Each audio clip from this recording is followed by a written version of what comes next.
مشاهدي الأفاضل، طيب الله أوقاتكم أينما كنتم بكل خير. أحييكم وأقدم نشرة أخبار المساء من الفضائية الإريترية وأستهلها بالعناوين.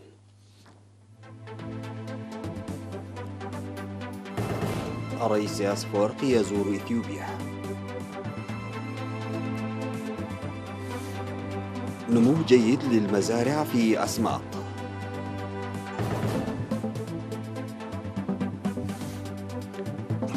تطوير المؤسسات الصحية في حلحل.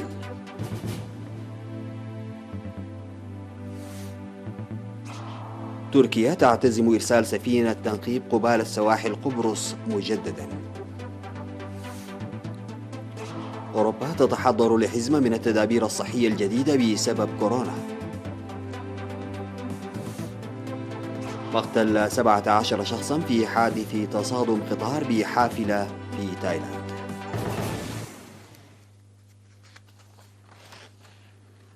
السلام عليكم ورحمة الله. يزور الرئيس أفورقي اليوم إثيوبيا في زيارة عمل تستغرق 3 أيام بموجب الدعوة الموجهة إليه من رئيس الوزراء الإثيوبي الدكتور أبي أحمد. وكان في استقباله لدى وصوله مطار جمة أبا جفار في مدينة جمة بإقليم أوروميا في الساعة 9 صباحا رئيس الوزراء الإثيوبي الدكتور أبي أحمد ووزير الخارجية السيد جدو اندرغاتشو ووزير الدولة بوزارة الخارجية السيد رضوان حسين. وزار الرئيس أفورقي بعد ذلك رفقة رئيس الوزراء أبي أحمد جامعة جمة وتفقد مرافق الجامعة والصندوق المدني لهجال هندسة. وفي فترة بعد الظهر تفقد الرئيس أفورقي رفقة رئيس الوزراء أبي أحمد المشاريع التنموية الجارية في إقليمي أوروميا والجنوب. وزار الرئيس أفورقي خلال هذه الجولة التفقدية مزارع البن في منطقة جمة والاستثمار الجاري عليها ومراكز توليد الطاقة الكهربائية في إقليم الجنوب. وأوضح رئيس الوزراء أبي أحمد خلال الزيارة لرئيس أفورقي أن زراعة شجرة البن من نوع هايبريد الذي تم تجربته ب200 ألف شتلة في محافظة جوما بمنطقة جمة أثبت نجاحه خلال عامين للتنمية الموسعة. واكتمل بناء مركزين لتوليد الطاقة الكهربائية من سد نهر أومو بإقليم الجنوب بقوة 1885 ميجاوات والعمل في بناء مركز ثالث بقوة 2200 ميجاوات.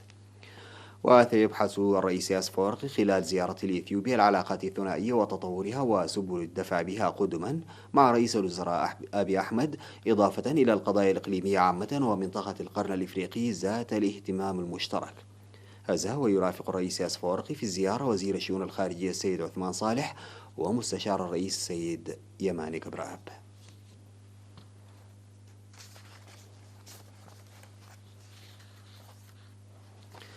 أوضح مزارعو مديرية أسماط بأن مزارعهم تنمو جيدا بفضل الاستعدادات المسبقة التي قاموا بها قبل حلول موسم الأمطار.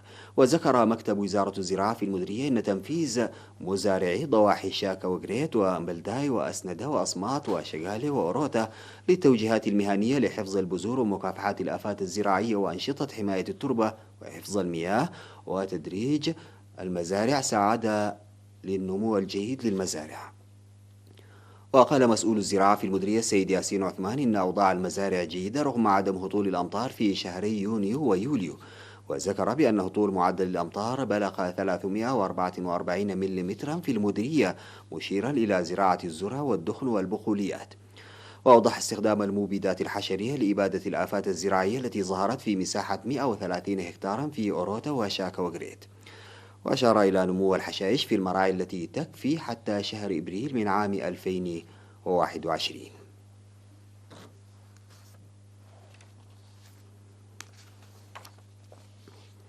أفاد مكتب وزارة الصحة في مديرية حلحل تطوير الخدمات الصحية في المؤسسات الصحية بالمديرية بإدخال المعدات الحديثة وبناء غرف لانتظار الحوامل. وأوضح مسؤول المكتب الممرض أبراهام سلمون بناء معمل في ضاحية ملبسه وغرف لانتظار الحوامل في حلحل وملبسه، مشيرا إلى أن المؤسسات الصحية تقوم بأنشطة التوعية الصحية إلى جانب خدمات رعاية الأمومة والطفولة والتطعيم والتحاليل الطوعية والإسعافات الأولية والسكري وضغط الدم والصيدلة. وأشار إلى تقديم الخدمات الصحية في القرى النائية بتنقل الكادر الصحي شهريا، موضحا ارتفاع مراجعة الحوامل والولادة في المؤسسات الصحية والتطعيم والتحاليل بنسب كبيرة.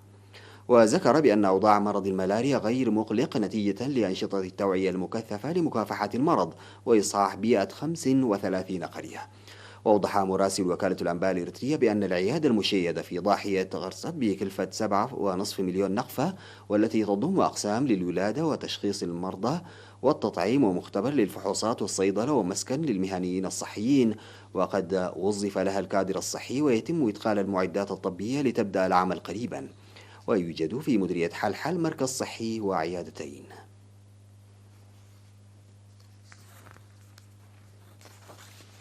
تنفذ أنشطة بناء المدرجات والحواجز المائية والتشجير وصيانة الطرق في مديرية فرو وجندع.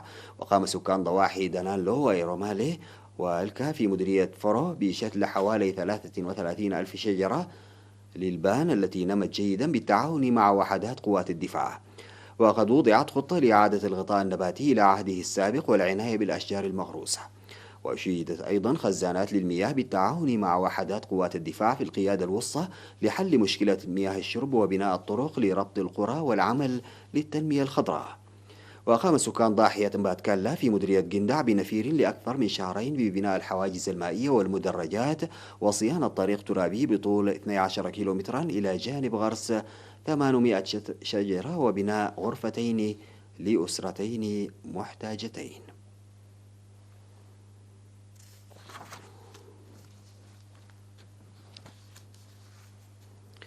بعد الفاصل سادتي نعود لمواصلة الأخبار.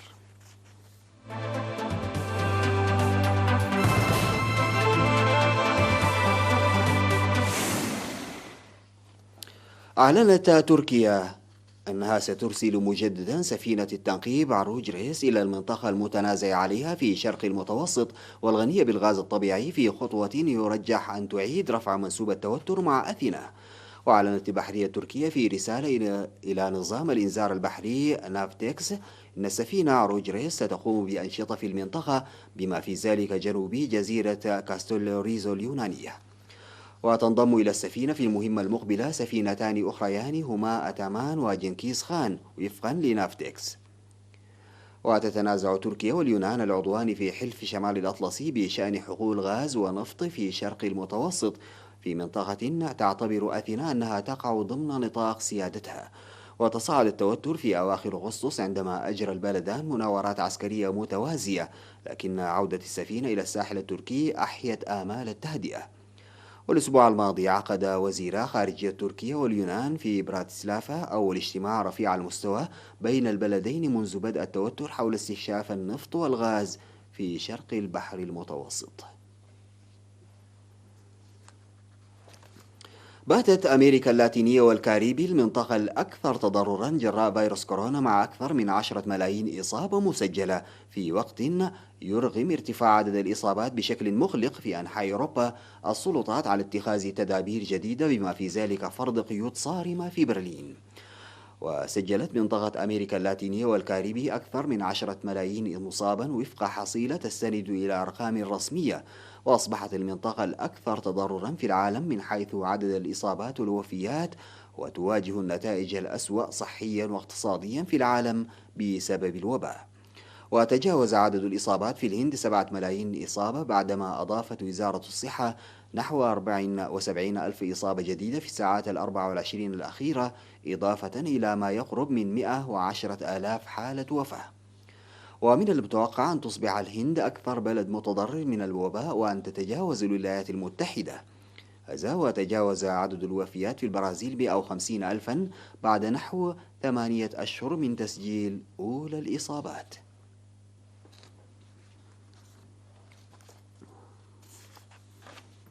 لقي ما لا يقل عن 17 شخصا مصرعهم في حادث تصادم قطار بحافلة سياحية في وسط تايلاند.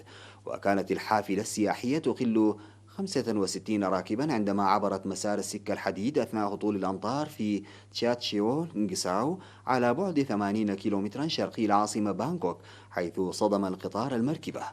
وقال رئيس المنطقة براتونغ يوكاسيم لقناة BBS التلفزيونية التايلاندية 17 شخصا على الأقل لقوا حتفهم وأصيب 30 آخرون بحسب ما أفادت وكالة فرانس بريس. وأشار يوكاسيم إلى أن الأحوال الجوية الماطرة قد تكون سببا في الحادث، وقالت الشرطة إنها تحقق في هذا الحادث. أطلقت الصين بنجاح قمرا صناعيا بصريا جديدا للاستشعار عن بعد من مركز شيتشانغ لإطلاق الأقمار الصناعية جنوب غربي الصين. وتم إرسال القمر الصناعي عالي المدار غاوفين 13 إلى المدار بواسطة الصاروخ الحامل لونغ مارش 3 بي. وسيخدم هذا القمر الصناعي التنمية الاقتصادية من خلال تقديم خدمات المعلومات، وسيستخدم بشكل أساسي في مسح الأراضي وتقديرات غلة المحاصيل وحماية البيئة وتوقعات الطقس والإنذارات المبكرة، فضلا عن الوقاية من الكوارث والتخفيف من حدتها. وهذا الإطلاق هو رقم 349 لسلسلة الصاروخ الحامل لونغ مارش.